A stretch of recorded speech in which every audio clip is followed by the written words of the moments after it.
Assalamualaikum warahmatullahi wabarakatuh. Ngadongeng deui mitra-mitra, ngadongeng. Kang ari sejak pangdongengkeun mitra-mitra nya. Etang-etang kanggo nyarengan mitra-mitra anu danget ayeuna panginten anu tos maruli di tempat aktivitasna. Atuh mitra-mitra anu nuju icalan, anu di pasar, anu di mana bae, mudah-mudahannya icalan sing pada lancar laris manis. Dongeng Sunda anak titipan siluman seri kelas 80 ayeuna teh mitra-mitra anu bakal kacarioskeun nyaeta siluman buaya. Ayeuna teh siluman buaya teh pada ngepung keluarga anu dibantos ku Bahdira. Tah ieu siluman buaya teh bakal kenging atawa napi moal. Supados teu gantung dangueun mangga urang kawitan bae. Dar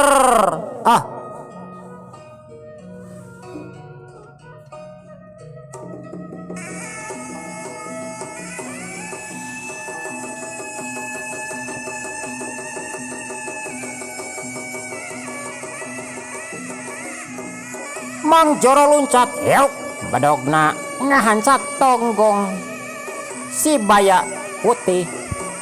Heuk cekok tapi anger we teu neurak. Tekan nyahoan heuk buntut si baya putih ngahancat tonggong Mang Udin. Heuk kebot. Atuh Mang Udin mending ngagoak. Bari awakna ngudupung tonggongna saremek jeleng. Pak RT luncat heuk bedog Pak RT ngaheung bang baraan. Tapi eta bedog Pak RT dipapag ku buntut si baya putih. Heuk goak. Pak RT ngagoak. Pegelang leugena nyanyautan pedogna ngacleng jauh naker. Si baya putih terus pada ngahurup pada ngaroponan ku warga anu sakitu lobana. Jeleng ka ditu jeleng ka dieu anu teh kenca ti katuhu ti hareup ti tukang. Tapi anger we kabehanana ge warga teu mampu keur ngalawanan si baya putih. Warga cing gararung aya oge anu kapiuhan atau anu kapiuhan gancang pada mangku kunu sejen sabab lamun diantep sieun kagalai ku eta bangsa siluman jeung kagalai ku warga anu sejenna. Jeleng warga sebagian laluncatan deui. Malahan mah Aki Udi oge pepilueun anasaran cenah. Heuk bedog bot-bot ngahanca awak si baya putih. Cebrot anger we teu neurak. Awak si baya putih kilat. Awak si baya putih liat ngakar waduk geus teu bisa teurak ku pakarang. Warga repo anu akhirna mah kabehanana brak-bruk lalabuh. Ningali kitu Bahdira teu cicingeun sabab lamun diantep warga bisa cilaka. Bisa-bisa bakal aya anu paragat nyawa. Bahdira ngagorowok titah mundur ka warga. Mundur moal kuat. Ayo mundur. Tong dilawan. Kitu cek Bahdira atuh warga kabeh mundur ngajauhan si baya putih. Anu saterusna jelang Bahdira luncat. Pareupna ngabiur rek mepeg sirah si baya putih. Tapi si baya putih gancang ngelokkeun sirahna. Heuk plos. Serangan Bahdira ngageblos heuk untuk si baya putih ngahiuk rek ngababad awak Bahdira. Jeleng Bahdira loncat bari ngajejekeun suku kana sirah si baya putih. Si baya putih rikat luncat ka kencah, hiuk plos. Jejekan Bahdira ngeplos. Hiuk deui buntut si baya putih ngahiuk bangbaraan, maksudna marek nganca sirah Bahdira. Lep Bahdira ngelok. Jelang Bahdira luncat deui. Sukuna ngalayang arek ngajejek gado si baya putih. Tapi ngan sakilat eta suku Bahdira ditewak ku leungeun si baya putih, heukep beunang pisan. Anu saterusna awak Bahdira dibabetkeun jauhna keur. Heuk brewer. Bro, awak Bahdira tisusud kana taneuh. Karasa sirahna asa embeur, sukuna asa rampal, basa tadi ditewak ku si baya putih. Cakakak si baya putih nyakakak seuri. Oh ah ah ah ah ah ah ah ah ah ah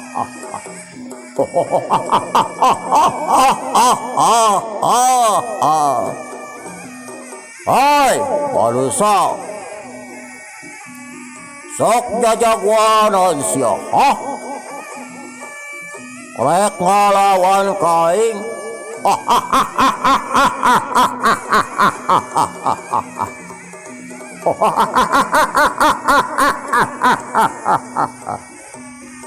Goblok pangabisa naon ari sia, hah? Awas anu geus kuat sia. Tong boros salemur. 10 lemur ku aing di sik hareupan. Aya. Mari aki-aki peot ajo. Kitu cek si baya putih. Bari melak cangkeng, bari merong ka Bahdira. Panea Bahdira hudang deui. Awakna semuju marigjeg. Sajongjongan mah Bahdira cicing heula ngararasakeun ka nyeri, bari miceun rasa ka nyeri. Anu saterusna Bahdira ngawatek ajianana, dampaleungeunna digisikeun. Cakakak si baya putih seri meninya kakak.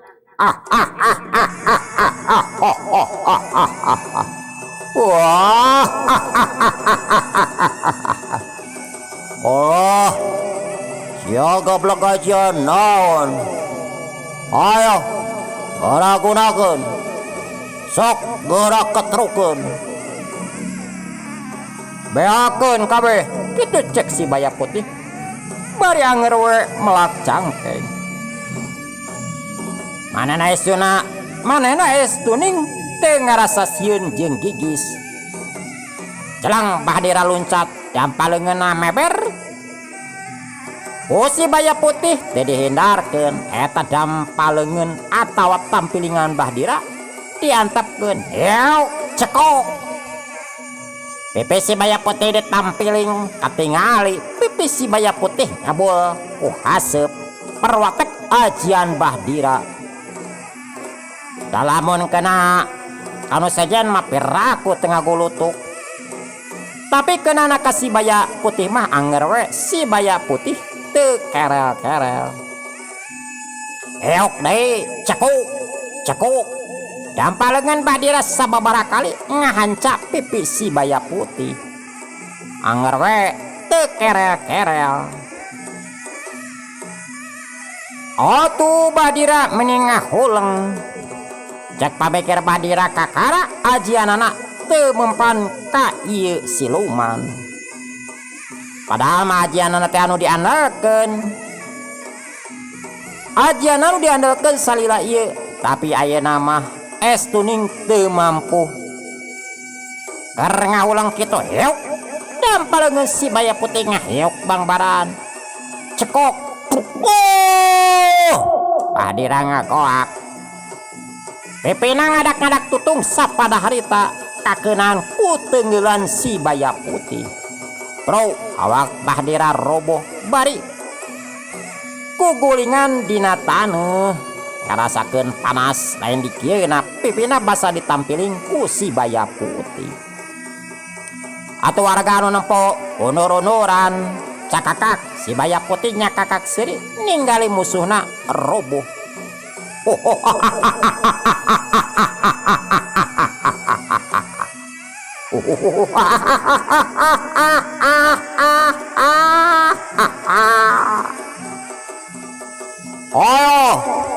jadi anu rek maju koyuk.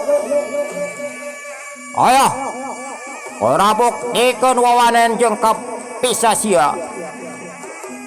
Montong unur-unuran bisi kuaing ditoroyan. Kitu cek si Baya Putih. Boro-boro aya anu maju warga teh anu pugu mah sieun we geus pogo eueuh anu maju. Geus eueuh anu maju mah si Baya Putih kencang ngadorongkeun leungeunna ka pelebah jandela imah. Maksudna mah arek nyedot eta budak nu aya di jero. Sakalian cenah moal kagok moal hiji dua mun perlu kabeh anu aya di jero arek dibawa. Barang rek ngawatek ajianana kadenge aya sorak hayam kongkorongok. Balebat ti belawetan memeti bijil. Nandakeun peuting rek kaganti ku beurang atuh si Baya Putih mending ngagebeg. Cek pamikir manehanana lamun dituluykeun bisa bahaya. Sabab moal kaburu waktu moal kaburu. Bisa-bisa mainana katohyan pangpangna mah ku si Aki Warung. Jeung can mainana kudu ka nagara siluman wah bisa barabe. Cek si Baya Putih kan bae cenah peuting ayeuna teu beunang aya keur waktu isukan. Teu mikir panjang beresat si Baya Putih luncat kana tangkal kai anu saterusna gancang nuju ka imahna si Aki Warung. Sabab lamun kaberangan pasti si Aki Warung bakal curiga lamun manehna teu kasampak aya di imahna.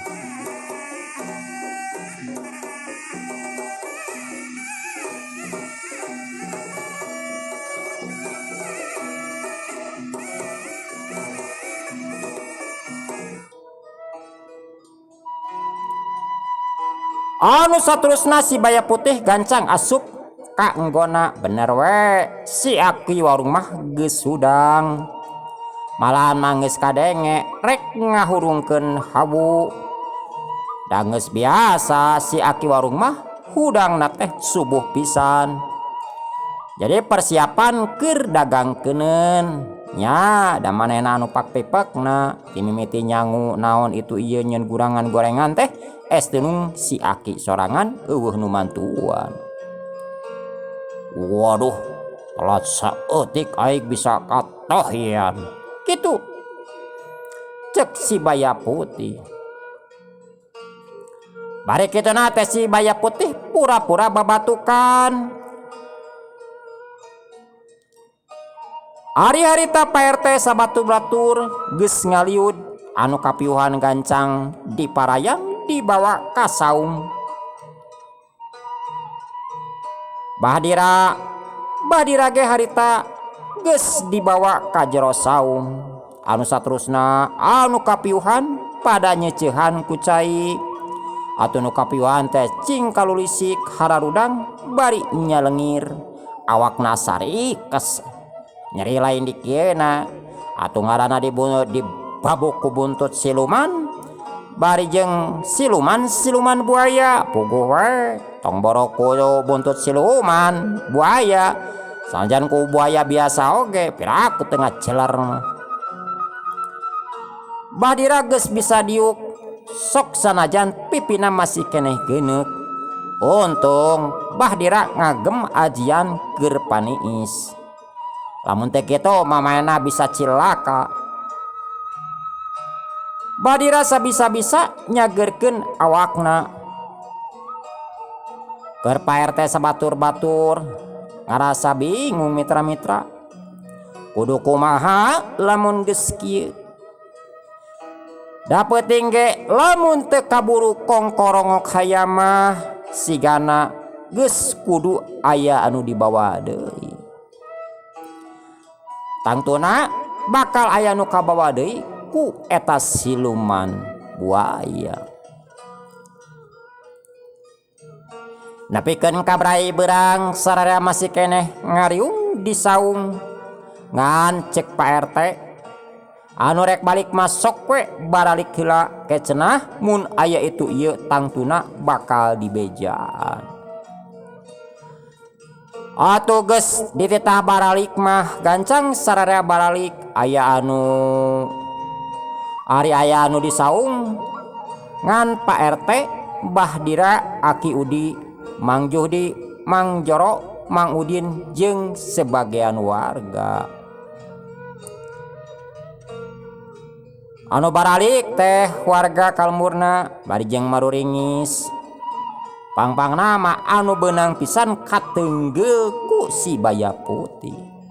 Pok Pak RT nyarita, kumaha tos kieu bah, aduh ieu siluman teu bisa kaelehkeun. Kumaha nasibna warga?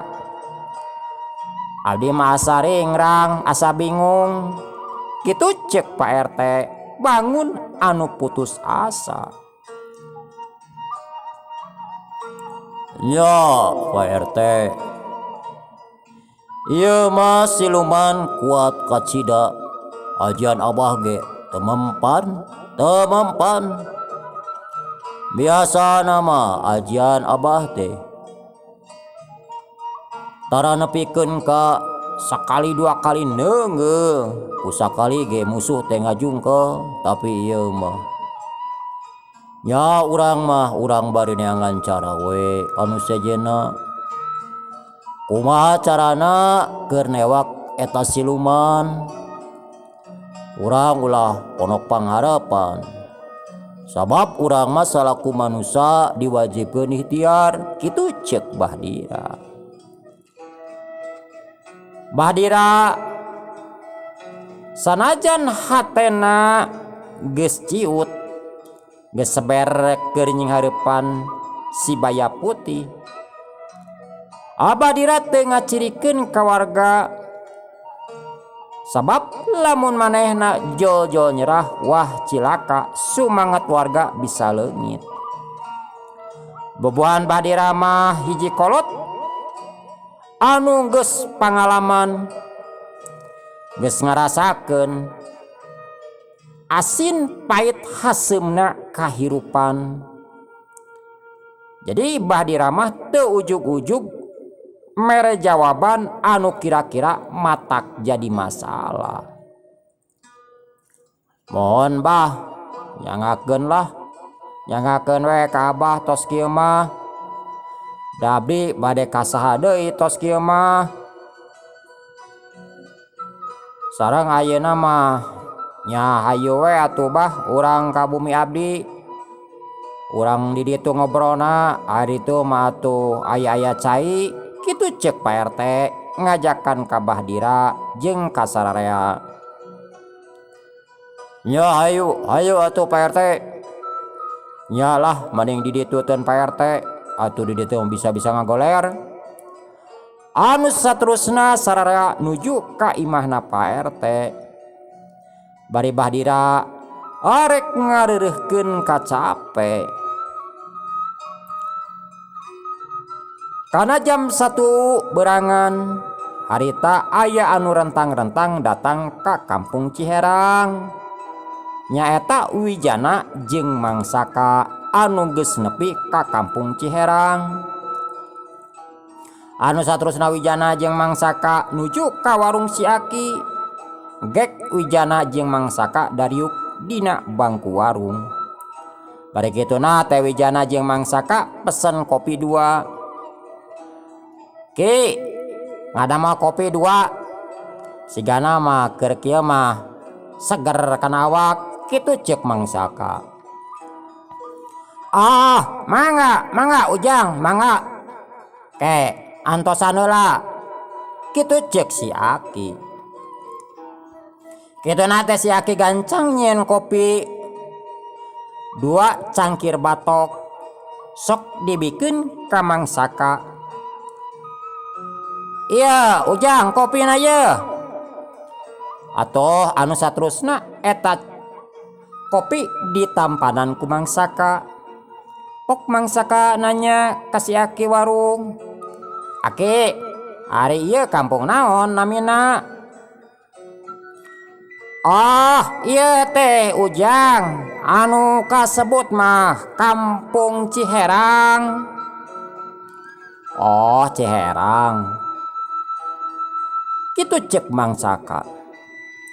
"Nah Ujang duan, bade ka mana? Sareng atos di mana?"